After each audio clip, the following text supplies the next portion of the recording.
El aumento de los casos de COVID-19 ha desatado alarma, no solamente a nivel sanitario, sino económico. Ayer, la advertencia de una pandemia inminente tumbó a las bolsas de valores de todo el mundo y el peso mexicano perdió valor frente al dólar. ¿Qué medidas está tomando nuestro país frente a estos riesgos? ¿Está lista la 4T para recibir la pandemia o no? Veamos el contexto.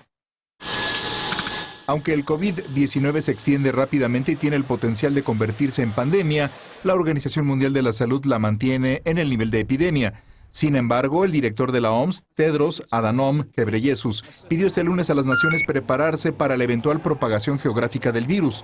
Tras el anuncio, las bolsas de valores del mundo sufrieron una caída generalizada. El oro subió a su máximo precio en 7 años y el petróleo cayó casi 5%.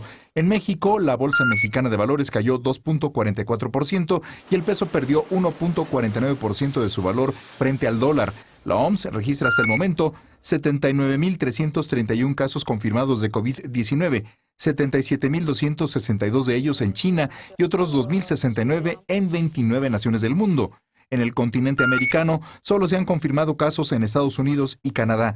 Naciones Unidas ha señalado que los esfuerzos deben centrarse en la contención del virus y que cada país debe hacer una evaluación de riesgos. En México, de los 18 casos sospechosos, no se ha confirmado ninguno y las autoridades mantienen un monitoreo constante para entrar a una fase de preparación en caso de ser necesario.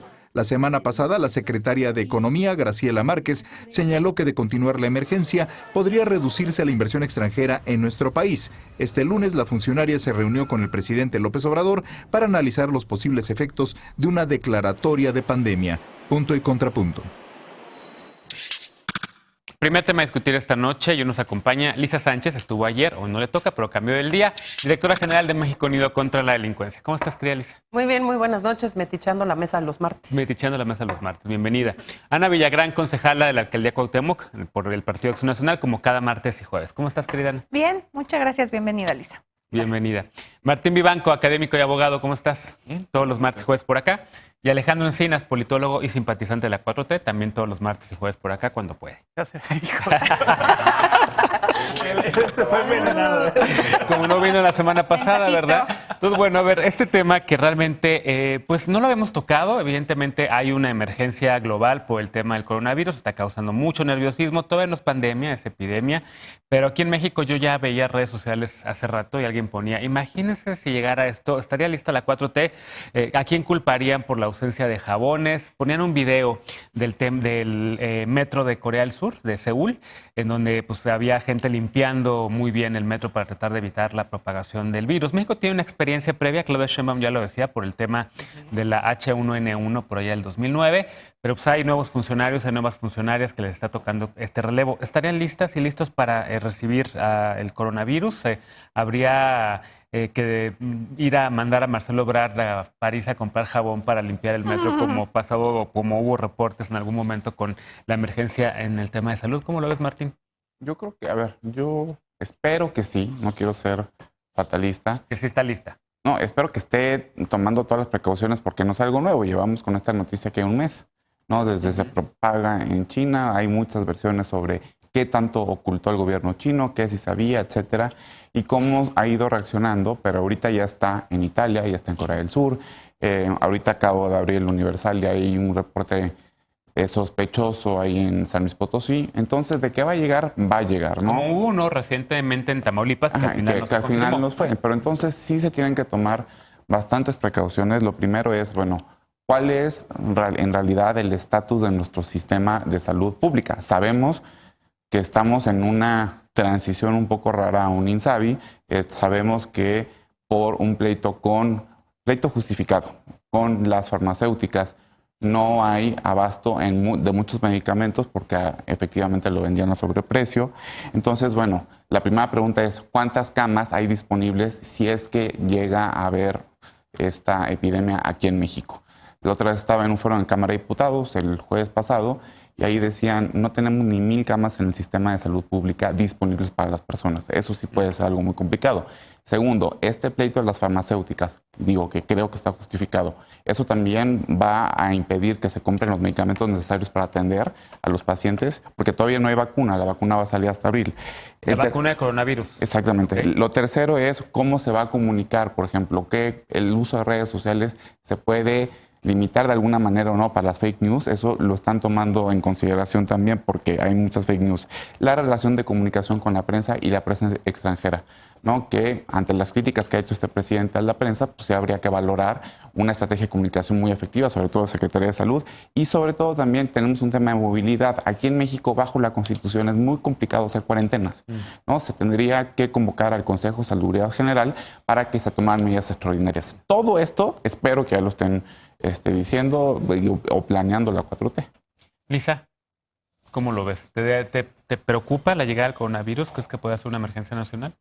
A mí me preocupa en tanto que, digamos, hay mucha población móvil que ha estado en contacto con distintos espacios como grandes aeropuertos en donde hay pasajeros de todos lados y que en ese sentido el coronavirus ha demostrado tener un periodo de incubación lo suficientemente largo como para que sea sintomático durante varios días y en ese sentido que no tengamos, digamos, capacidad de detectar ciertos casos que se pudieran estar dando. Pero en realidad creo que valdría la pena empezar con aclarar a qué se refiere la OMS por esta posible alerta de pandemia.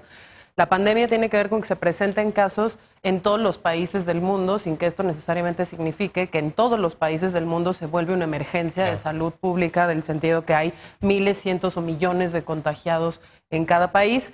Se está declarando la posibilidad de que esto se extienda porque la contención se demostró poco efectiva en el sentido en el que se está transmitiendo a cada vez más países en Europa y todavía no necesariamente hasta hace pocos días se tenía un declive o un control completo de los casos en China con una reducción efectiva de la mortalidad que nos permitiera entonces decir que China sí lo tiene bajo control y que en ese sentido cada vez veríamos menos casos. Me preocupa un poquito más a mí el tema del impacto económico que esto pudiera llegar a tener, además o al margen de, digamos, el estrés que inflija en el sistema de salud mexicano, la posibilidad de tener que lidiar con casos extraordinarios de una enfermedad como esta de la que se sabe poco. ¿Por qué? Porque ayer todas las bolsas abrieron a la baja, ¿no? Y abrieron a la baja porque precisamente el hecho de que en China se haya caído el consumo, el hecho de que en China se esté cayendo la producción de ciertos bienes y servicios, de que haya bajado la demanda de combustibles fósiles por el tema de restricciones de movilidad, de vuelos, etcétera, pues está pegando a que todos los indicadores bajen de alguna manera. Los inversionistas están yendo más hacia temas más seguros como bonos gubernamentales y oro. Mientras que pues el precio de los commodities y el precio, por ejemplo, del petróleo van a la baja. Y lo mismo, incluso había una declaración de la secretaria de Economía que lo que decía es que temían un posible efecto sobre una reducción en la inversión extranjera directa por menos disposición de capital y menos disposición de los inversionistas al riesgo, en niveles que ya hoy reportaba el New York Times, que se acercan en algunos casos a niveles que no habíamos visto desde la crisis del 2008 o que en algunos casos no habíamos visto desde 2016. A ver, Alejandro, y respecto al tema de si estamos o no estamos listos, evidentemente también la jefa de gobierno dio una conferencia de la Ciudad de México diciendo y argumentando que en el aeropuerto de la Ciudad de México estaban listos, a pesar de que el aeropuerto es más bien un lugar federal, controlado por autoridades federales. La verdad es que pues, yo uso el aeropuerto muy seguido y lo único que he visto es a gente que trabaja ahí con cubrebocas que dijeron que realmente eso no ayuda. Lo que no hay, que es un aprendizaje que teníamos del 2009 con el H1N1, es gel antibacterial en efecto para pasajeras, para pasajeros. Uno pasa por ahí y quienes están cubiertos, quienes están protegidos, entre comillas, son el personal que trabaja en el aeropuerto, pero no pasajeras y no pasajeros. ¿Estamos listos?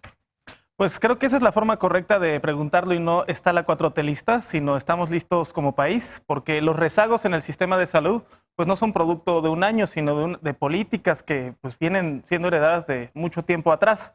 Y lo mismo diría de los aciertos, porque también hay que decir que hay un sistema con médicos, profesionales de la salud que son bastante competentes y que han logrado pues contener en anteriores ocasiones de manera satisfactoria. Yo creo que habría que retomar también los aciertos de nuestro sistema de salud cuando el H1N1, cuando la influenza, pues hubo una reacción. Pues en este año 2019, no sé qué logros hemos tenido. Está a punto de hablar bien de Calderón. No, de Calderón. Es que, o de ese gobierno. El secretario Córdoba. A lo que yo apelaría es que no politicemos, no partidicemos todo y menos un tema tan pues clínico y de tan alto contenido técnico que recae en especialistas como es un tema de un virus. Una emergencia, sí. Entonces yo creo que ojalá yo estoy de acuerdo, es inevitable que va a llegar el virus a México, eso lo han comentado todos los profesionales de la salud, pero que no utilicemos una vez más un tema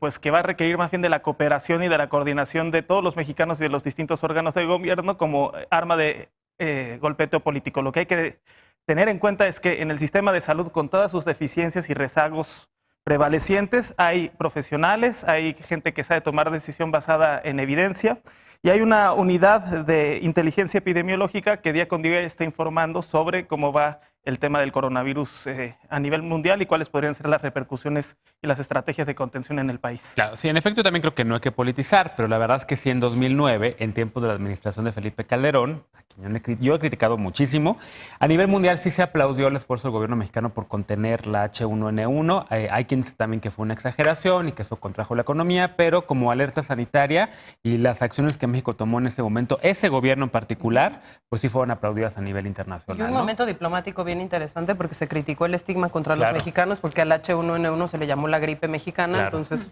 Yo tenía- llamar a nuestros colegas a que no le llamemos la gripa china justo en retribución a eso. Yo tenía un viaje a California en ese año, a una conferencia en Stanford, y nos invitaban a los mexicanos a no ir. Oigan, mejor no vengan porque van a venir muchos niños y demás, pero en efecto hubo un estigma terrible en ese sentido. ¿Cómo lo ves? Pues que de entrada me gustaría que la 4T o las personas que creen en la 4T dejen de estarnos dedicando tiempo a la oposición cuestionándonos por qué estamos cuestionando que su gobierno, que son los que ya gobiernan, se los tenemos que recordar siempre, están tomando tan malas decisiones. Porque el tema aquí, como estamos hablando de la vida de 80 millones de personas, de los 80 millones de mexicanos que somos, creo que sí nos tendríamos que estar preguntando 120. ¿por qué 120 millones? ¿Por qué... 30, ¿Por qué si esto lo sabíamos desde diciembre, no se han tomado como acciones al respecto? O sea, en este momento, cuando ya pasamos de tener 24 o 35 países con esta enfermedad y donde ya recibimos, bueno, el año pasado recibimos a más de 200,000 turistas que venían de Asia, ¿por qué no tomaron las medidas pertinentes desde diciembre que este tema estalló en el otro continente? Lo que a mí me preocupa es que el subsecretario Hugo López-Gatell sale y dice que no es necesario crear otros hospitales. Es más, él hasta descalificó la decisión acertada que yo creo que habían tomado de los 5 hospitales asignados o especiales. Y entonces él sale a decir que solamente a las 31 entidades federativas van a enviar apenas 200 pruebas a cada entidad. ¿Ustedes creen que con 200 pruebas va a ser suficiente para por lo menos tener una noción de poder detener algún caso? Y dice que van a enviar tecnología de laboratorio para diagnóstico. Si hace una semana estábamos viendo que enfermos de VIH y los papás de niños con cáncer se están manifestando desde hace 4 meses porque no tienen medicina, ¿de verdad el gobierno federal va a tener dinero para la tecnología de laboratorio para el diagnóstico requerido para esta enfermedad? Yo sí creo que en este momento tendríamos que estar siguiendo pasos como los que tuvo en Madrid o en Barcelona o en China, que sí destinaron recursos inmediatos para la construcción de un hospital destinado a esta enfermedad. Esperemos que esto no avance, que no crezca, que no haya mexicanos que mueran por esto, pero de que estamos expuestos y hoy no hay una información real y o sea, bien, aunque les enoje, vamos a seguir cuestionando. La 4T, el gobierno está listo para una pandemia así. ¿Cuál había sido una medida pertinente cuando habla sobre los turistas asiáticos que venían a México el año pasado? Mucho flujo de todas de las personas que venían del continente asiático no fueron revisadas. Y como bien comentaba Lisa, esta enfermedad tú puedes venir con ella y no se te puede manifestar hasta días después. De entrada, todo diciembre, todas las personas que llegaron de Asia pasaron sin ningún filtro. Y era una recomendación de la Organización Mundial de la Salud. Y el país no lo tomó. No, sí, la Martín, recomendación era no limitar los viajes. Claro, Último comentario, es que- vamos a pausa. Sí, no, es que una todavía no se sabe cómo se transmite, todavía no estamos seguros de cómo se transmite, entonces no podías limitar la migración, o sea, los viajes. Ya hay doctores que dicen que es por el Y segundo, tacto, los que es la celebran, es que bacteria se me ha tocado mantiene viva en muchísimos la que celebran superficie. eso del hospital chino. Pues sí, si vives en un sistema autocrático puedes hacer un maldito ¿Y en hospital. Madrid y 10 en días. Barcelona? ¿Qué No, pasó? no, pero en Ahí Madrid y también lo Barcelona hicieron. están haciendo otras cosas, pero lo del hospital chino, pues sí, si vives en una dictadura, no, pues ahí sí puedes hacer un hospital y tener está cuidando a a los sus trabajadores. ciudadanos. No, México, ¿no? porque se tardó como 1 mes y medio en saber qué estaba pasando y no le dijo nadie. Y porque no sabemos ese es el precisamente punto de porque no es origen, una pero en democracia. México ya tenemos que estar No, listos porque también el índice ya de vimos cómo está letalidad de este reaccionando. virus es mucho menor, por ejemplo, al del SARS, ¿no? Entonces también no hay que alarmarnos, no hay que alarmar No, pues a la ojalá que población. no, ojalá que no sea Y necesario. simplemente recordar Bueno. las medidas más básicas de prevención, lavarnos mucho las manos, no tocarnos la cara, ponernos mucho gel antibacterial. Gel No antibacterial, desinformar, eso también es gel muy antibacterial y no desinformar. Hacemos una pausa, regresamos. Colectivas feministas advierten de la aparición del feminismo, el feminismo falso. ¿Quiénes han montado a esta causa, la causa del movimiento feminista de manera oportunista? Volvemos con este tema punto y contrapunto, no te vayas.